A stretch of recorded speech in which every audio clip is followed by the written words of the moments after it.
الله من الشيطان الرجيم. بسم الله الرحمن الرحيم. الحمد لله رب العالمين والعاقبة للمتقين والجنة للمؤمنين والنار للكافرين والناكسين والقاسطين والمارقين والمشرقين والمنافقين. ثم الصلاة والسلام والتحية والإكرام على الرسول النبي الأمي العربي المكي المدني البتعي الأبتهي الكوكب الدري النور المضيء حبيب إله العالمين أبي القاسم محمد وعلى آله الطيبين الطاهرين المعصومين المظلومين المكرمين الكهف الحسين وغياث المزتر المستكين وملجأ الهاربين وعصمة المعتصمين لا سيما الإمام المبين بقية الله في الأراضين وحجته على الخلق أجمعين واللعن المعبد على أعدائهم ومنكر فضائلهم وغاصب حقوقهم أجمعين من يومنا هذا إلى قيام يوم الدين. أما بعد فقد قال رسول الله صلى الله عليه وآله وسلم يا علي مثلك في أمتي كمثل المسيح بعيسى ابن مريم عليهما السلام. صلوات محمد.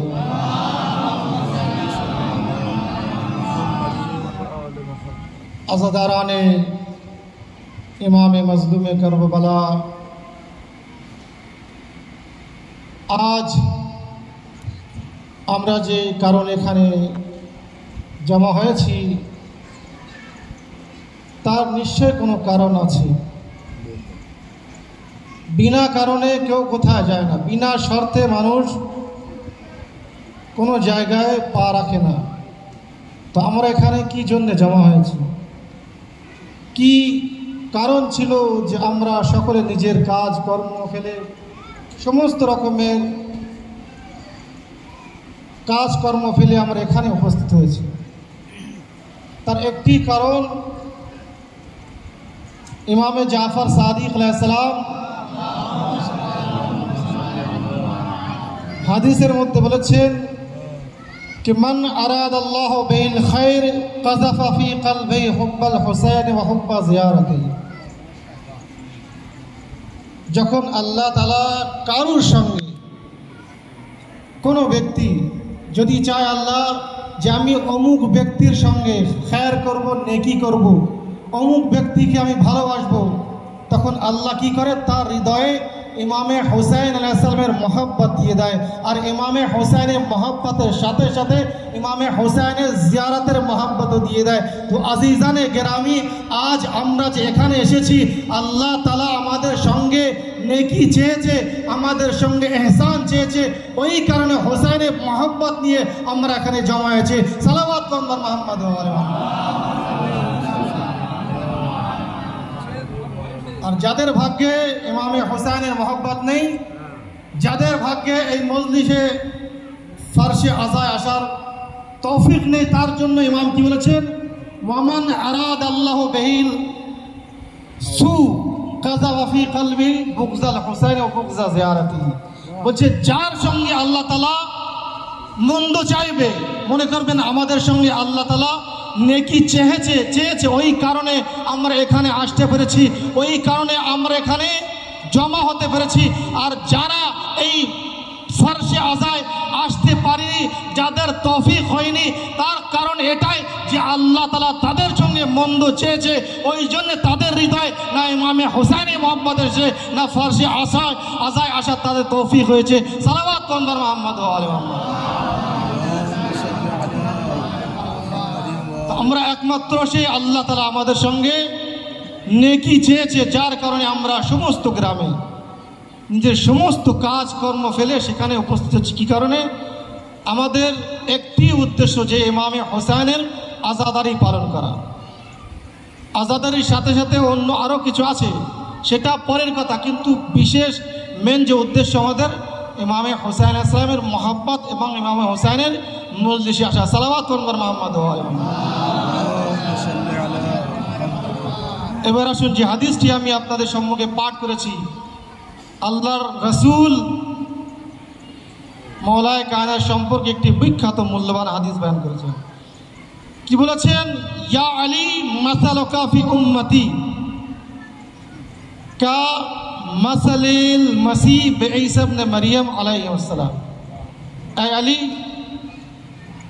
আমার উম্মতে তোমার উদাহরণ, তোমার মিসাল ওইরূপ যেমন মাসিহীদের মধ্যে, ঈসাইদের মধ্যে ঈসা ইবনে মারইয়ামের উদাহরণ ছিল। আল্লাহ তাআলা সমস্ত নবীকে এই দুনিয়ায় পাঠানোর আগে কি করেছে? সমস্ত নবীকে মুজিজা দিয়ে পাঠিয়েছে। সর্বপ্রথম নবী জনাবে আদম আলাইহিস সালাম, তাকেও আল্লাহ তাআলা মুজিজা দিয়েছে। তার মুজিজা কি ছিল? স্বয়ং খুদ আদম আলাইহিস সালাম একটি মুজিজা ছিল, কারণ আল্লাহ তাআলা জনাবে আদমকে কিভাবে সৃষ্টি করেছে? বিনা পিতা মাতায়। আজিজানে গ্রামী, যাকে বিনা পিতা মাতায় সৃষ্টি করেছে সে কোনো মুজিজা থেকে কম নয়। সালাওয়াত করবেন মুহাম্মদ ওয়া আলি মুহাম্মদ।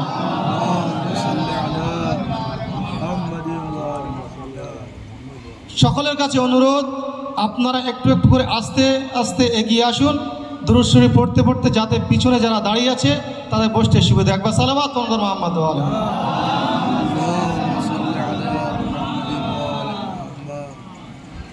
তো আজিজানে গ্রামী, আল্লাহ তাআলা সমস্ত নবীকে মুজিজা দিয়ে পাঠিয়েছেন।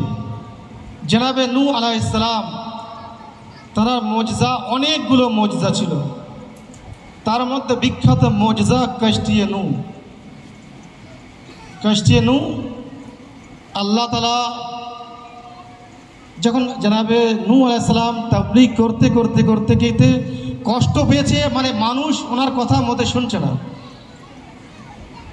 জনাবে নূহ আলাইহিস সালাম 950 বছর তাবলীগ করেছিলেন। কত? 950 বছর।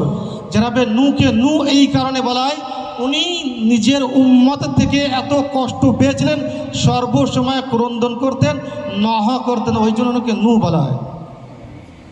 950 বছর তাবলীগ করলে মানুষ, তাও আল্লাহর নবী আদমে সানি বলা হয়, যাকে বলে দ্বিতীয় আদম, যার থেকে দুনিয়া আবার পুনরায় আগে বেড়েছে, সেই আদমে সানি নূহ আলাইহিস সালাম বদদুয়া করতে লাগলেন, পরওয়ারদিগার আমি অনেক তাবলীগ করেছি, অনেক মানুষকে বুঝিয়েছি। জনাবে নূহ আলাইহিস সালাম তাবলীগ করতেন মানুষের মাঝে, সেই এলাকার লোকেরা, ওনার উম্মতেরা কি করত? পাথর মারত, মানে এমন পাথর মারত, নূহ আলাইহিস সালাম সেই পাথরে ঢেকে যেতেন। এমন কোনো নবীর উপরে এত অত্যাচার হয়নি।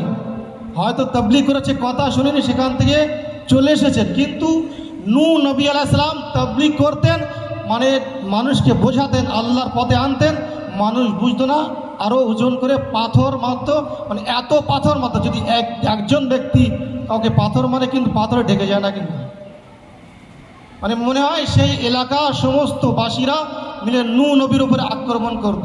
যখন সেই পাথরে ঢেকে যেত, তো জিবরাইল আমিন আল্লাহর তরফ থেকে নাজিল হতো, আর সেই পাথরগুলো সরিয়ে জনাবে জিবরাইল আমিন কি করতেন? জনাবে নূহ নবীর যে শরীরে জখম লাগতো, আঘাত লাগতো, একবার নিজের পার, পবিত্র পার দ্বারায় সেখানে মাস করতেন, নূহ নবী আলাইহিস সালাম আবার সুস্থ হয়ে যেতেন। এইভাবে 900 বছর তখন তাবলীগ করার পরে বলছে আর হবে না পরওয়ারদিগার, তখন বদদুয়া করতে লাগলেন। আল্লাহ বলছে, নূহ একটি কশতি তৈরি করো, একটি নৌকা তৈরি করো। নৌকা তৈরি করার আদেশ দেওয়া হলো। সেই সময় নূহ আলাইহিস সালাম নৌকা তৈরি করছেন, আল্লাহর তরফ থেকে 1,39,000 কিল পাঠানো হয়েছে। কোথা থেকে? আসমান থেকে। আল্লাহ আদেশ দিয়েছে, শুধু তাই না যে আদেশ দিয়েছে বানিয়ে নাও, আল্লাহ তাআলা সাহায্য করেছে, যে মুজিজা, নূহ নবীর মুজিজা এখান থেকে বুঝতে পারবেন। বলছি 1,39,000 কিল পেরেক আল্লাহ তাআলা সেই আসমান থেকে নূহ নবীর সাহায্যের জন্য পাঠিয়েছে। এক এক করে সেই কিল পেরেক সেই কষ্টিতে লাগাতে লাগলেন। অবশেষে 5টি কিল 5টি পেরেক বেঁচে গেছে। আজিজানে গ্রামী, যখন 5টি কিল বেঁচে গেছে আল্লাহর তরফ থেকে আওয়াজ আসলো, এ নূহ, এই যে 5টি কিল বেঁচে আছে, এ কিল সাধারণ কিল নয়, এ পেরেক সাধারণ পেরেক নয়, এটি পঞ্চতনের পেরেক আছে। এই প্রথম যে পেরেক তার না এই মোহাম্মদের নামে আছে। এই পেরেকটি তোমার কষ্টির সামনে ডান সাইডে লাগাও। আজিজানে গ্রামী, নূহ নবী সেই প্রথম পেরেক যে মোহাম্মদের নামে ছিল, যখন সেই নিজের কষ্টিতে লাগালেন সেই জায়গাতে একটি নূর বার হচ্ছে। সে জায়গা থেকে নূর বার হচ্ছে। তারপরে দ্বিতীয় একটি কিল ইমামে আলী আলাইহিস সালামের নামে সেই কষ্টিতে লাগালেন। তারপরে তৃতীয় কিল মা ফাতেমা জাহরা সালামুল্লাহ আলাইহার নামে লাগালেন। চতুর্থ কিল ইমামে হাসানের নামে লাগালেন। তারপরে পঞ্চম কিল অর্থাৎ যখন হাতে নিলেন তো তখন সেই কিলের কি অবস্থা জানাবে নূহ আলাইহিস সালাম বলছেন, যখন আমি এই কিল হাতে নিয়েছি আমার মন যেন কেঁদে উঠেছে, আমার মন কেঁদে উঠেছে। এবং এই কিল যখন আমি লাগাচ্ছি তখন আল্লাহর কাছে প্রশ্ন করলাম, পরওয়ারদিগার, আমি প্রথম কিল লাগালাম, দ্বিতীয় কিল লাগালাম, তৃতীয় কিল লাগালাম, চতুর্থ কিল লাগালাম, কোনো অসুবিধা হয়নি, কিন্তু এই পঞ্চম কিল যখন আমি হাতে নিয়েছি তো আমার মন কেন কেঁদে উঠেছে? তখন আল্লাহর তরফ থেকে আওয়াজ আসলো, এই নূহ, এ হচ্ছে হোসাইনের নামে এই কিল হচ্ছে। এই হোসাইন যে কারবালার বুকে একদিনে 3 দিন ভুক ও পিপাসায় হোসাইনকে শহীদ করা হবে, আমি এই কিলকে এই কারণে যখন তোমার হাতে এসে তোমাকে কারবালার ঘটনা যেন মনে পড়ে যায়, ওই জন্য তোমার মন কেঁদে উঠেছে। সালাওয়াত পড়ুন মুহাম্মদ ওয়া আলি মুহাম্মদ। তারপরে আল্লাহ তরফ থেকে আওয়াজ আসলো এবং নবী করিমও বলেছিলেন, এ নূহ, তোমার যে কষ্টি, নিজাতের কষ্টি যে বেড়েছে তার কারণ কি ছিল?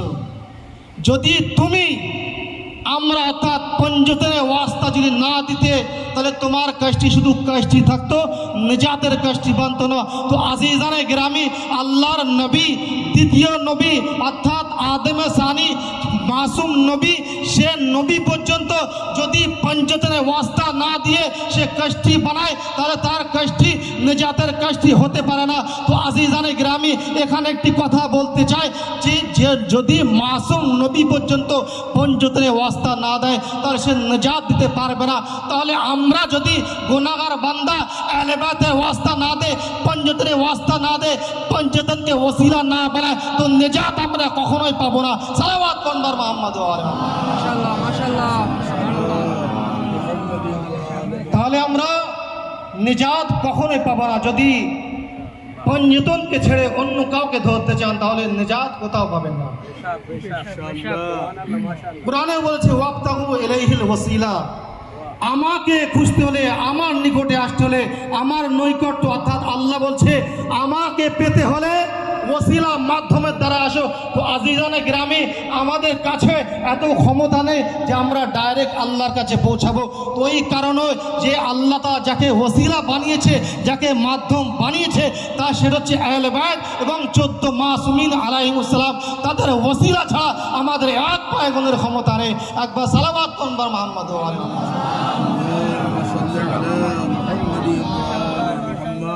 ইমামে রেজা আলাইহিস সালাম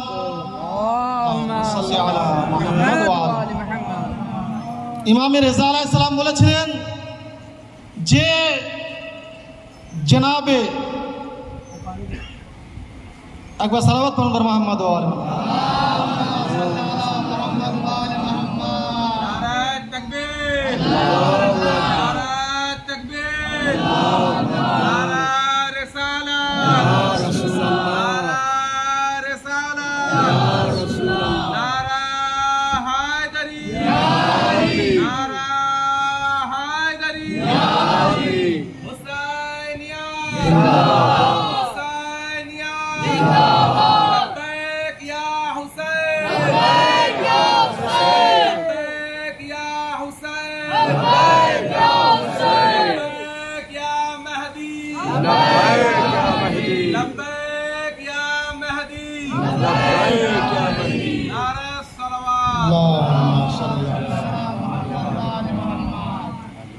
আজিজানে গ্রামী ইমামে রেজা আলাইহিস সালাম বয়ান করেছেন শুধু নূ নবী নয়, যে শুধু নূ নবী পঞ্জতনকে ওসিলা বানিয়ে নজাতের কষ্টি বানিয়েছেন নয়। ইমামে রেজা আলাইহিস সালাম বলেছেন যে ইব্রাহিম আলাইহিস সালামকে যখন আগুনে ফেলা হয়েছিল সেই সময় জিবরাইল আমিন এসে বলছে, এ খলিলুল্লাহ, আপনার কি সাহায্যের প্রয়োজন আছে? ইব্রাহিম নবী কি বলেছিলেন?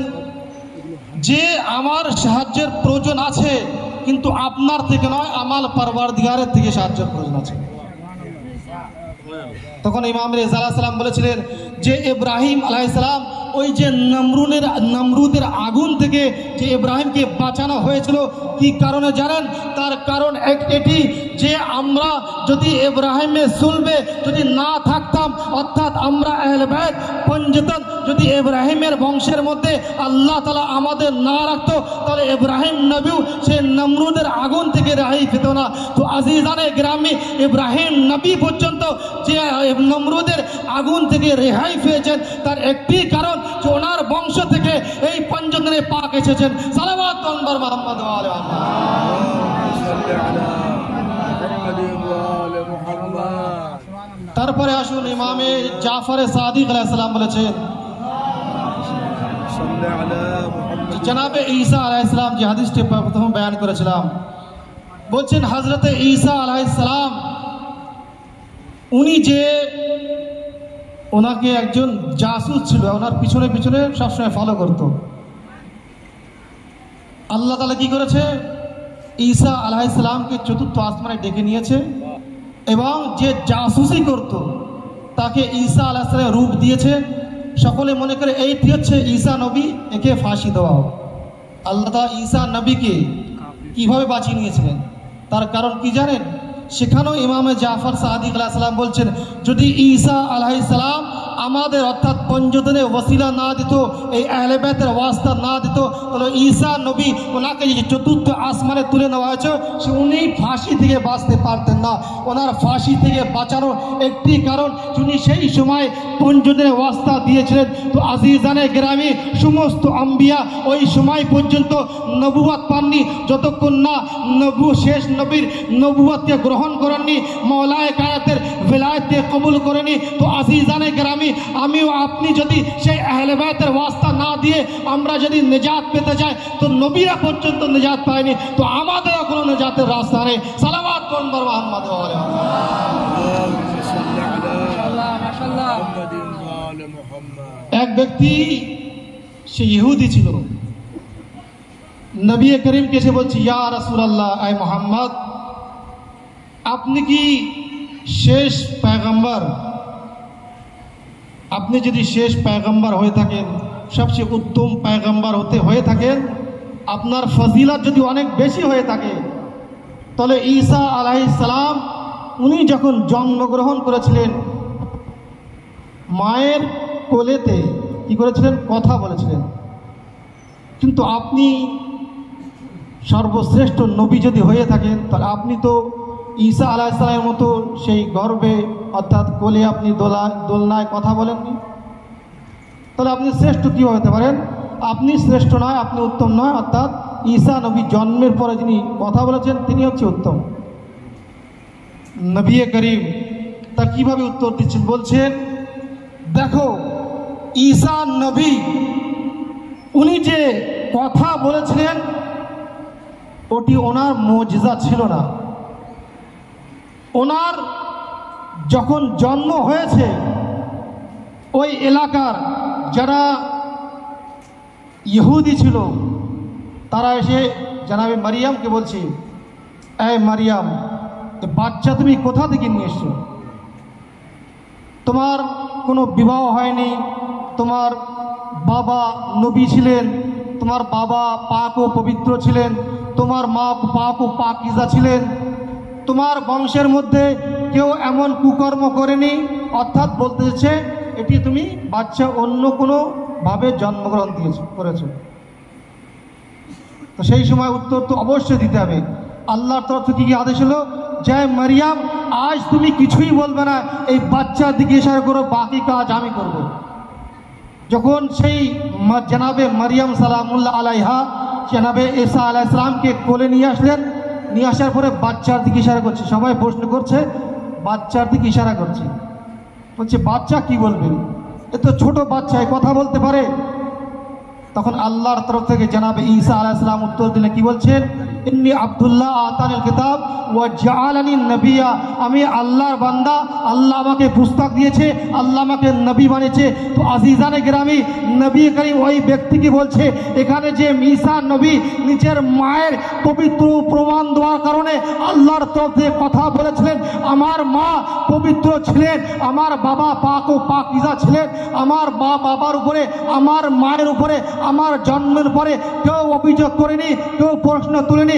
এখানে ঈসা নবীর মায়ের উপরে যে অভিযোগ তুলেছ, সেই অভিযোগকে পরিষ্কার করার জন্য, সেই অভিযোগকে দূর করার জন্য আল্লাহর তরফ থেকে জানাবে মারিয়াম একটি মুজজা দেখিয়েছিলেন যে ঈসা আজ তুমি কথা বলে দেখিয়ে দাও যে আমি পাক ও পবিত্র, তুমিও পবিত্র। সালাওয়াত মুহাম্মদ ওয়া ওই যে মুজজা, সেখানে ঈসা নবীর মুজজা ছিল না। জানাবে মারিয়াম যদি সেখানে ইশারা না করতেন তো ঈসা আলাইহিস সালাম তখন কথা বলতেন না। এখানে এইভাবে উত্তর দিয়ে দিলেন। আজিজানে গ্রামী, এখানে তো এক ছোট বাচ্চা উত্তর দিলেন, আল্লাহর তরফে কথা বললেন। আরেকটি জায়গায় ইশারা করি, মাওলায়ে কায়নাত যখন ওনার দুনিয়ায় আসার সময় হয়ে গেল, ফাতেমা বিনতে আসাদ খানায়ে কাবার নিকটে যাওয়ার পরে আল্লাহর কাছে বলছে, পরওয়ারদিগার আমি তোর উপরে ঈমান রাখি, তোর নবীর উপরে ঈমান রাখি, এবং এই যে বাচ্চা আমার গর্ভে আছে এর ওয়াস্তা দিয়ে বলছি আমার মুশকিলকে আসান করো।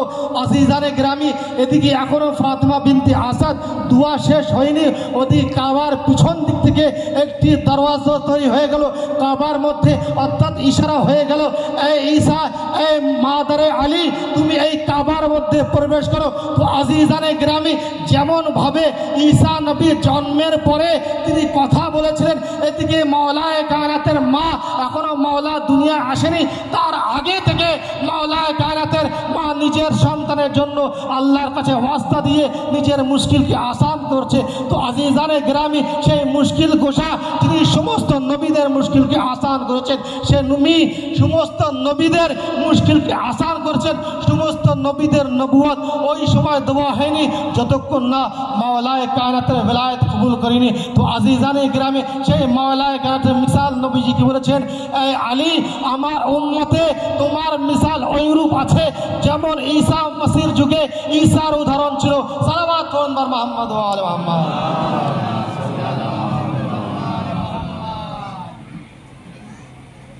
আজিজানে গ্রামী, ঈসা আলাইহিস সালাম ওয়াস্তা দিয়েছেন পঞ্জতন, ইব্রাহিম আলাইহিস সালাম ওয়াস্তা দিয়েছেন পঞ্জতন, নূহ আলাইহিস সালাম ওয়াস্তা বানিয়েছেন পঞ্জতন। তাহলে এই পঞ্জতনের ওসিলা যদি আমরা না বানাই, পঞ্জতন ছাড়া অন্য কোথাও যায়, তাহলে আমাদের কোনো নেজাতের রাস্তা নেই। আজিজানে গ্রামী, বাস মজলিস শেষ করছি। আমারও আপনার প্রিয় নবীর কয়েকটি বৈশিষ্ট্য ছিল, এবং বলা হয়েছে আমারও আপনার প্রিয় নবীর যে মুজজা দেওয়া হয়েছিল 500 মুজজা দেওয়া হয়েছিল, 500। তার মধ্যে একটি চন্দ্রকে 2 টুকরো করা, ডুবন্ত সূর্যকে উদয় করা, গাছের দিকে ইশারা করে কথা বলানো, এমনকি ওই গাছ যখন ইশারা করেছে গাছের আধা অংশ নবীর কাছে এসেছেন আর আধা অংশ গাছ যেখানে ছিল সেখানে দাঁড়িয়েছিল। তারপরে ছোট ছোট পাথর নবীজি যখন হাতে নিয়েছেন তখন সেই পাথর কি বলছে, আল্লাহর তাসবিহ ও তাহলিল করছে। সমস্ত সব কিছু কী হচ্ছে, নবী করিমের মুজজা। নবী করিমের সর্বশ্রেষ্ঠ মুজজা কী ছিল?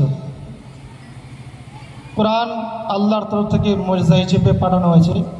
এই যে কোরআন, এটি নবীজির মুজজা নয়, কিন্তু এটি আল্লাহর মুজজা কিয়ামত পর্যন্ত। তো মাওলায়ে কায়নাত নবী করিমের সবচেয়ে উত্তম মুজজা কি ছিল? 500 মুজজা, তার মধ্যে সবচেয়ে উত্তম মুজজা কি ছিল? নবী করিমের কয়েকটি বৈশিষ্ট্য ছিল, তার মধ্যে একটি হচ্ছে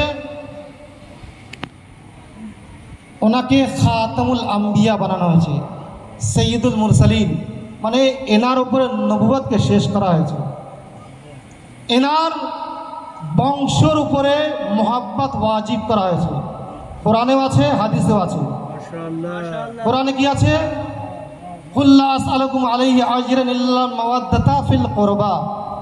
ফিল কুরবা মানে, যখন এর ব্যাখ্যা আপনারা শুনেছেন যে ইমামে আলী, ইমামে হাসান, হোসেন, মা ফাতেমা, পঞ্জতন এবং আহলে বাইত এরাই হচ্ছে নবীর বংশধর, জিল কুরবা অর্থাৎ নবীর নিকটবর্তী ব্যক্তিরা।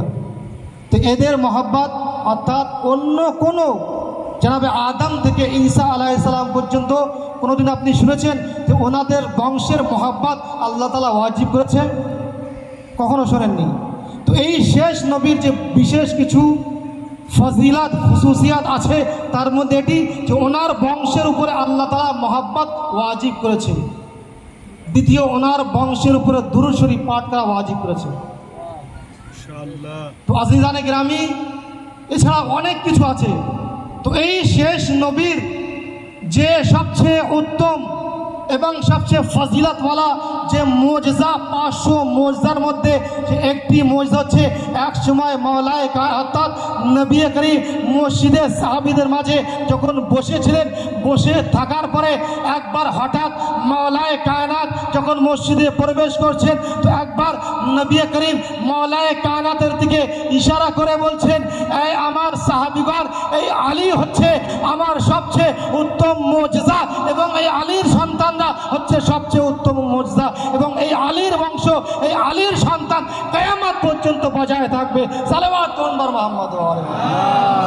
নারা হায়দারি, নারা হায়দারি, নারা সালাওয়াত। কি বলছেন? এই আলী হচ্ছে আমার সবচেয়ে উত্তম মুজজা।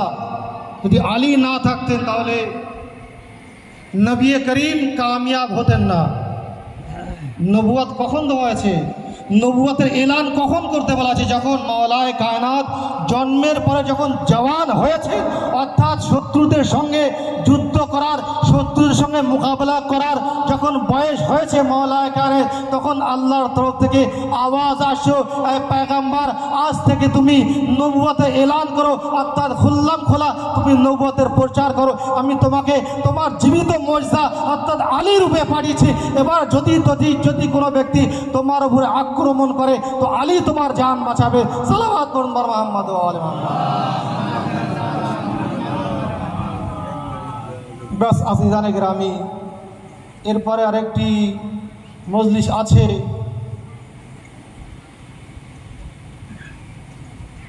আজ সফর মাসের 23 তারিখ, আমাদের মাঝে আর কয়েকটি দিন আছে। আমরা এখানে যে জমা হয়েছি, এই যে আজাদারি পালন করছি, এর কারণ ইমামে হোসেন আলাইহিস সালাম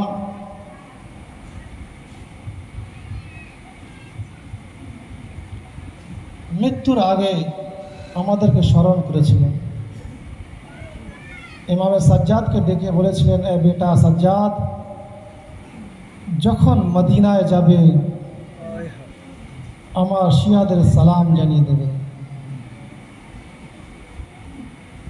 ইমামে হোসেন আলাইহিস সালাম কত কষ্টের মধ্যে ছিলেন, কত পিপাসায় ছিলেন। সকাল থেকে 71টি লাশ ইমামে হোসেন তুলেছেন। তারপরও ইমামে হোসেন নিজের শেষ জীবনে আমাদের জন্য সালাম জানিয়েছিলেন। মাওলা জানতেন যে একদিন আসবে, এই শিয়ারাই হচ্ছে আমার আজাদারিকে জীবিত করবে, আমার মিশনকে জীবিত করবে। ওই কারণে হয়তো ইমামে হোসেন সালাম জানিয়েছিলেন। আজাদারও ইমাম সাজ্জাদ আলাইহিস সালাম বয়ান করেছিলেন, আশুরার দিনে আমি যখন খায়মায় অসুস্থ শুয়েছিলাম, হঠাৎ দেখছি আমার পায়ে এসে কেউ যেন চুম্বন করছে। মৌলা সাজ্জাদ যখন দেখলেন তো জনাবে আলী আকবর নিজের ভাইয়া সাজ্জাদের পায়ে চুম্বন করছে। হয়তো এই কারণে চুম্বন করেছিলেন যে জনাবে আলী আকবর জানতেন যে আমার শাহাদাতের পরে, আমাদের শাহাদাতের পরে এই পায়ে বেড়ি পরানো হবে, এই পায়ে কাঁটাদার বেড়ি পরানো হবে। শাম কুফা, কুফা থেকে শাম আমার ভাইয়া সাজ্জাদকে কষ্ট দেওয়া হবে। ওই কারণে হয়তো ইমামে সাজ্জাদের পায়ে মাওলা জনাবে আলী আকবর চুম্বন করেছিলেন। আজাদারও যখন আসরে আশুর আসার পরে ইমামে হুসাইনকে শহীদ করা হয়েছে, সমস্ত বিবিদের খায়মায় আগুন লাগানো হলো। একবার বিবি জায়নাব ইমামে সাজ্জাদের কাছে এসে বলছে, এ বেটা সাজ্জাদ, আরে আমাদের চাদর কেড়ে নেওয়া হয়েছে, আরে আমাদের খায়মায় আগুন জ্বালানো হয়েছে। সাজ্জাদ, আরে তুমি বলো, আরে আমরা কি এই বিনা চাদরে এই খায়মায় জ্বলে পুড়ে ছারখার হয়ে যাব, না আমরা বাইরে আসবো? আরে ইমামে সাজ্জাদ আরে তখন বলেছিলেন, ফুপি আম্মা, আরে আপনাদের উপরে ওয়াজিব, আপনারা জ্বলন্ত খায়মা থেকে আরে বাইরে চলে আসুন। আজাদ হরো বিবি জাইনাব আরে জ্বলন্ত খায়মা থেকে ইয়াজিদের এক সৈন্য বলছে, আমি দেখছি এক বিবি একটি খায়মায় বারবার যাচ্ছে, কিন্তু আগুন এত জোরালো ছিল সে খায়মার ভিতরে প্রবেশ করতে পারছে না। আজাদারও তারপরে আমি একবার সে বিবিকে জিজ্ঞাসা করছি, বিবি ওই খায়মার মধ্যে কি আছে, তুমি বারবার কেন যাচ্ছ? তখন বলেছিলেন বিবি জায়নাব, আরে আমাদের বিমার মা, আরে আমার বেটা সাজ্জাদ আরে খায়মার মধ্যে আছে। আজাদারও আরে বিবি জায়নাব ইমামে সাজ্জাদকে জ্বলন্ত খায়মা থেকে আরে নিজের কাঁধে করে বার করেছিলেন। আজাদারও তারপরে শুনবেন ইমামে সাজ্জাদ বলছেন, আরে কারবালার মুখে আরে আমার বাবার আরে লাশের উপরে তখন ঘোড়া দৌড়ানো হয়েছিল, আরে আমি খায়মার মধ্য থেকে আমি শুনতে পাচ্ছিলাম আরে আমার বাবার আরে পাজরের রান আরে ভাঙার আওয়াজ আসছিল। আজাদারও ইমামে সাজ্জাদকে আরে মিনহাল বলেছিলেন, মওলা আরে শাহাদাত আপনাদের মিরাজ আছে, আরে আপনি আর কত কাঁদবেন? আরে সেই সময় ইমাম বলেছিলেন, মিনহাল আরে তুমি ইনসাফ করোনি, আমি জানি আরে শাহাদাত আমাদের মিরাজ আছে। আরে ইয়াকুব নবী আরে মাত্র একটি ইউসুফ হারিয়ে গিয়েছিল, আরে ইউসুফ মারা যায়নি। আরে জনাবে ইয়াকুব আরে মালিকুল মউতকে আরে হাজির করে জিজ্ঞাসা করেছিলেন, এই মালিকুল মউত, আরে তুই কি আমার ইউসুফের রূহ কবজ করেছিস? আরে মালিকুল মউত বলেছিল, না না। আরে জঙ্গলের আরে ভেড়িয়াকে হাজির করে জিজ্ঞাসা করেছিল, এই ভেড়িয়া তুই কি আমার ইউসুফকে খেয়েছিস? আরে বলেছিল, না না নবী আল্লাহ, আমি ইউসুফকে খাইনি। আরে ইমামে সাজ্জাদ বলছেন, এই মিনহাল আরে একটি ইউসুফ মাত্র চোখের আড়ালে হয়েছিল, কিন্তু আমাদের চোখের সামনে আরে 18টি ইউসুফকে কারবালার বুকে শহীদ করা হয়েছে। ইন্না লিল্লাহি ওয়া ইন্না ইলাইহি রাজিউন। রাযান বিকাযাইহি ওয়া তাসলিমান লিআমরিহি। وسيعلم الذين ظلموا أي منقلب ينقلبون